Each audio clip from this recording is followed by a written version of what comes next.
Good morning. Good morning. Oh, How's your morning? yes, good. But look that mountains. Which one? Chakrata में हमारे day 2 की शुरुआत कुछ इस तरीके से चमचमाती हुई धूप से हुई। थोड़ा सा डिसअपॉइंटमेंट हुआ कि भाई पहाड़ों में आके भी इतनी तेज़ धूप मिल रही है, लेकिन पहाड़ों का यही है, तुरंत ऐसे चुटकियों में मौसम बदल जाता है। कहो तो इतनी तेज़ धूप है और कहो तो बिल्कुल एकदम से पल भर में बादल आ जाए। तो भाई अभी तो धूप है, लेकिन आज हम जहाँ जाने वाले हैं ना, वहाँ पर बर्फ़ ही बर्फ़ है, जो कि जहाँ हम रुके हैं वहाँ से 15-20 किलोमीटर दूर ही है और बिल्कुल बर्फ़ से ढका हुआ है।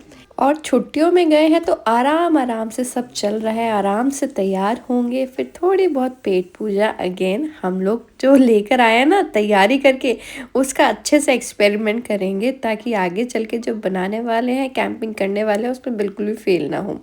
और फिर अगेन आशीष का तो यही है, मतलब बच्चों को छेड़ना कैसे, जो चीज़ बच्चों को पसंद नहीं है ना वो चीज़ करके। मदर या फादर में दोनों में से कोई एक तो ऐसा होता ही है। मैं ऐसी नहीं हूँ ना, इसलिए आशीष ऐसे है। और अब हम चल दिए हैं कहाँ? अभी हम जा रहे हैं लोखंडी। जैसे कि कहीं पर भी आप जाते हैं हिल स्टेशन, एक थोड़ी दूर में एक जगह ऐसी होती है जहाँ पर स्नो होती है ना, तो जैसे कि हम शिमला भी जाते हैं तो वहाँ पर कुफरी है ना, मनाली जाते हैं तो वहाँ पर भी है, तो ऐसे ही चक्राता में भी है एक जगह लोखंडी।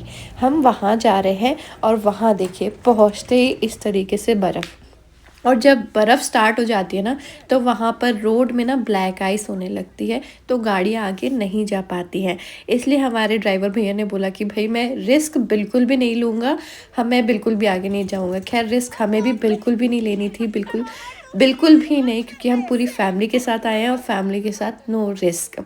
तो भाई हम गाड़ी से उतर गए और आराम से फिर चलते हुए आगे गए। आधा किलोमीटर 1 किलोमीटर हम लोग गए थे, फिर वहाँ पर ढेर सारी स्नो हमें मिली। और ये स्नो ना काफ़ी अच्छी स्नो थी, क्योंकि हम यहाँ पर गए थे 26 को और 23 को स्नोफॉल हुआ था, तो अच्छी फ्रेश स्नो ही थी। कई कई जगह तो पिघल गई थी, लेकिन हाँ कई जगह तो काफ़ी अच्छी मस्त सॉफ्ट सॉफ्ट स्नो थी, तो मज़ा आ रहा था। और देखकर तो अच्छा लगता ही है, दिल्ली वाले अगर ऐसी जगह आ जाए तो उन्हें वैसे भी सुकून मिलता है। क्यों दिल्ली वालों, है ना ऐसा?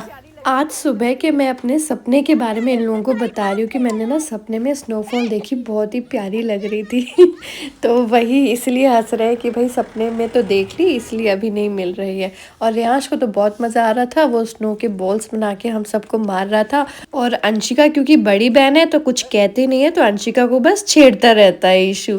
और अंशिका ने पहली बार स्नो देखी थी तो उसे बहुत अच्छा लगा, बहुत बहुत अच्छा लगा। खैर ठंड तो लग रही थी, और ठंड जब लगती है ना तो बच्चे पहले तो काफ़ी ज़्यादा एक्साइटेड होते हैं, लेकिन बाद में तो बस उन्हें इरिटेशन होती है कि अब बस ठंड नहीं चाहिए। इसलिए बर्फ़ ना थोड़ी देर के लिए ही अच्छी है, ज़्यादा देर होती है तो वो बहुत इरिटेटिंग लगती है।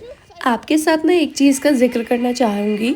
ये जिस रोड पे हम जा रहे हैं ना, हम जब आ गए ना उसके 2 घंटे बाद यहाँ पर एक एक्सीडेंट हुआ, और उस एक्सीडेंट में 5 लोगों की डेथ हो गई। रीज़न क्योंकि ना सड़क में जो बर्फ़ है ना वो जम जाती है, वो ब्लैक आइस में कन्वर्ट हो जाती है स्नो। और जब ब्लैक आइस में आप गाड़ी चलाते हैं ना तो गाड़ी आपकी स्किड करती है, स्लिप करती है। और जब वो स्लिप करती है, माई का लाल भी उसे संभाल नहीं सकता, ठीक है, तो वो डायरेक्ट खाई में चली जाती है। ऐसे कई केसेस होते हैं, और सिमिलर केस ना हमारे जाने के 2-3 घंटे बाद सिमिलर लोकेशन पे हुआ था। इसलिए आप सभी के साथ मैं शेयर करना चाहती हूँ कि अगर आप लोग जा रहे हैं घूमने फिरने के लिए तो थोड़ा सा ये चीज़ का ना ध्यान में रखें कि अगर आपको लग रहा है कि ज़रा सी भी ब्लैक आइस है तो प्लीज़ गाड़ी से वहाँ पर बिल्कुल भी मत जाएं। फिर हमने देखा कि भाई एक पहाड़ में ना ढेर सारी बर्फ़ जमी हुई है, क्योंकि रियांश को बनाना था स्नोमैन। तो मैं, भाई, आशीष तो गए, इशू भी इनफैक्ट गया हमारे साथ, लेकिन अंशिका नहीं गई, उसे तो डर लग रहा था कि भाई मैं वो पहाड़ नहीं चढ़ पाऊँगी। खैर हम वहाँ पर गए, फिर हमने कोशिश की स्नोमैन बनाने की, लेकिन स्नोमैन बन ही नहीं पा रहा था, इतनी ठंडी थी बर्फ़। ऑब्वियसली बर्फ़ है तो ठंडी तो होगी, तो जैसे तैसे हमने ज़रा सा ऐसे ही बनाया, थोड़ी सी मस्ती की क्योंकि ढेर सारी स्नो थी ऊपर। और रियांश को भी बड़ा मज़ा आ रहा था, उसका तो मन कर रहा था कि मैं प्रॉपर बनाऊं, लेकिन उसे ठंड भी बहुत ज़्यादा लग रही थी, तो जैसे तैसे हुआ वैसा बनाया है। और स्नोमैन बनाकर स्नोमैन वाली फीलिंग नहीं आ रही थी तो रियांश की टोपी उसमें लगा दी। अब लग रहा है कि हाँ थोड़ा बहुत तो है ही कुछ, और नोज़ी भी बना दी उसकी। खैर मस्ती मजाक तो चलते ही रहता है। बहुत ठंड लग रही है, हाथ तो बिल्कुल सुन्न हो गए। चलते हैं चाय पानी पीते हैं। और ये देखिए इस लोकेशन पे ये एक छोटा सा ढाबा है। यहाँ पर हमने मैगी बनवाई, आलू के पराठे खाए और चाय पी गर्मा गर्म। मज़ा ही आ गया। भैया की आना लाइन लग गई थी ग्राहकों की, भैया की तो आज निकल पड़ी। और फिर यहाँ पर भी बहुत सारी स्नो थी। रियांश ने थोड़ी तो स्नो उठाई पर फिर ना उसे बहुत ठंडी लगने लगी। अब वो उब गया था बर्फ़ से। अब मुझे नहीं खेलना है बर्फ़ से बस। और देखिए मेरा भाई ना बिल्कुल एडवेंचरस है और ये अकेले चला गया ऊपर। मुझे तो डर लग रहा था, पहले मैंने सोचा मैं भी जाती हूँ, लेकिन लिटरली इतनी सारी बर्फ़ देख के ना डर लगा कि अगर पैर वैर फिसल गया तो गए। लेकिन ये तो लकड़ी पकड़ी और ये इसके खैर शूज़ भी सही थे। अगर आपको ट्रैकिंग करनी है तो आपको बेस्ट शूज़ पहनने पड़ेंगे। मेरे शूज़ तो नॉर्मल शूज़ थे। और उसके बाद देखिए आ गई हमारी गर्मा गर्म मैगी। खैर पहाड़ों में चाय का स्वाद कुछ अलग ही होता है ना, और टेस्टी कितनी अच्छी लगती है ना चाय। तो जो चाय नहीं भी पीते हैं पहाड़ में जाकर वो चाय पीने ज़रूर लगते हैं। क्यों? क्योंकि ठंड इतनी होती है और गर्मा गर्म जब गले की सिकाई होती है तो मज़ा आ जाता है। फिर हमने सोचा चलो चलते हैं, लेकिन अगेन बोला था ना ब्लैक आइस, बहुत ज़्यादा ट्रैफिक हो गया था तो हमें वेट करना पड़ा थोड़ा। और फिर हमने सोचा चलो कैंपिंग करते हैं। लेकिन कैंपिंग लोकेशन डिसाइड करने में बहुत ज़्यादा प्रॉब्लम हो रही है क्योंकि सबकी सहमति आती ही नहीं है। मेरा तो मन कर रहा था कि अब बर्फ़ के बीच में ही कुछ बनाते हैं खाते हैं, और क्योंकि फिर मेजॉरिटी आ गई, मेरा भाई भी बोलता है हाँ यार बर्फ़ के बीच में बनाते हैं खाते हैं।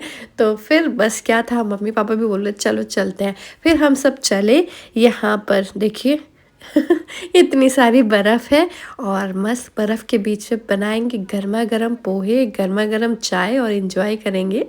यहाँ ना ये नीचे एक रिज़ॉर्ट बना हुआ है, ग्रीन हाउस रिज़ॉर्ट। और हमने उनसे बोला कि क्या यहाँ पर हम कैंपिंग कर सकते हैं, उन्होंने हमें परमिशन दे दी। तो भाई क्या ही बात थी, जब परमिशन भी मिल गई, सबकी परमिशन मिल गई, तो चलो स्पॉट बढ़िया है, लोकेशन बढ़िया है, मस्त मज़ा आने वाला है। और यहाँ पर जब हम नीचे जा रहे थे देखिए रोड में कितनी सारी बर्फ़ जमी हुई है, और ये जो बर्फ़ जमी हुई है ना यहाँ पर कुछ बच्चे आके स्केटिंग करने लगे। देखिए तो ज़रा, इन्हें बच्चों को ना किसी चीज़ से डर नहीं लगता।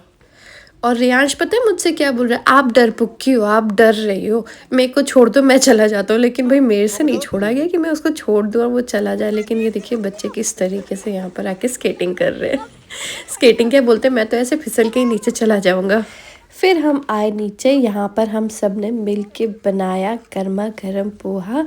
भाई हम लोग एमपी के हैं तो एमपी वालों को तो पोहा जी जान से भी प्यारा होता है। तो बस पोहा बनाया, साथ में चाय बनाई, एंजॉय किया और हाँ साफ़ करके फिर हम वापस आए। लोखंडी में ही ना हमें काफ़ी ज़्यादा टाइम लग गया था अगेन कैंपिंग के कारण। फिर हमने सोचा था कि आज ही हम टाइगर फॉल जाएंगे, लेकिन इतना टाइम नहीं बचा था कि टाइगर फॉल हम जाएं, एंजॉय करें और वापस आ सकें, ऐसे में अंधेरा हो जाता। तो फिर हमने टाइगर फॉल का प्लान स्किप किया। फिर हम गए ये चिरमिरी टॉप। ये बेसिकली एक सनसेट पॉइंट है, मतलब अच्छा खुला मैदान है, टॉप पर है तो आपको व्यू अच्छे मिलते हैं। इस तरीके की ये लोकेशन है। और देखिए धूप किस तरीके से निकली हुई है, लिटरली गर्मी लग रही थी और आंखों में ये धूप चुभ रही थी। अब मैंने आपको अब इसी वीडियो में धूप भी दिखा दी, गर्मी भी दिखा दी और स्नोफॉल भी दिखा दी, ठंडक भी दिखा दी। बताओ एक ही जगह में इतने सारे मौसम एक साथ। लेकिन हाँ यहाँ पर इस तरीके से फ्लैग्स लगे हुए थे तो दिखने में बहुत ज़्यादा सुंदर लग रहे थे। फिर हमने सोचा यार बहुत टाइम है अभी सनसेट में, तो चलो चलते हैं। अगर आप वीकेंड गेट अवे के लिए ना कोई ऐसी लेस क्राउडेड प्लेस देखना चाहते हो तो डेफिनेटली चक्राता। अभी मैं आपको दिखाती हूँ, सनसेट पॉइंट पे हैं हम और सनसेट ऑलमोस्ट होने वाला है और कितनी भीड़ है। तो मतलब आराम से आ सकते हो जब आपको शांति चाहिए, क्योंकि यहाँ भीड़ नहीं है, सिर्फ इतनी कार्स है। लेकिन फिर अगेन इतने सारे लोगों में एक चीज़ डिसाइड करना बहुत मुश्किल वाली चीज़ है। फिर हम जब नीचे आए तो हमने सोचा चलो यार यहीं से सनसेट देखेंगे फिर घर जाएंगे। तो बस यहाँ पर सनसेट देखा और जो ये विंटर लाइन दिखी है ना, इतनी सुंदर, इतनी सुंदर, इतनी सुंदर। और फिर फाइनली आ गए हम हमारे रिजॉर्ट में और यहीं पर आके डिनर किया। क्यों, वैसे तो हम वहाँ पर बाहर करके भी आ सकते थे, लेकिन बाहर से ना पहाड़ों पे आपको रात में हम लोग थोड़ा अवॉइड करते हैं गाड़ी चलाना, तो उस कारण से हम लोग आ गए थे 6 या 6:30 बजे तक रूम पे। फिर 8 साढ़े 8 पे गए थे हम लोग डिनर करने के लिए। खैर रिज़ॉर्ट्स में खाना अच्छा ही रहता है तो कोई प्रॉब्लम की बात नहीं होती है। तो हमने हमारे ये गर्मा गर्म होममेड ही कह सकते हो आप, क्योंकि बिल्कुल ऐसा लगता है कि घर का बना हुआ खाना है। बिल्कुल हमने वो एंजॉय किया। और इतनी ठंड है तो आग तापना तो बनता ही है, लेकिन आग ताप रहे हैं और आजू बाजू से ठंडी हवा भी लगती है ना, तो वो जो तपाई होती है ना, वो उसकी गर्माहट कम फील होती है, लेकिन हाँ ठंडक बहुत ज़्यादा फील होती है। इसलिए फिर वापस बैक टू रूम।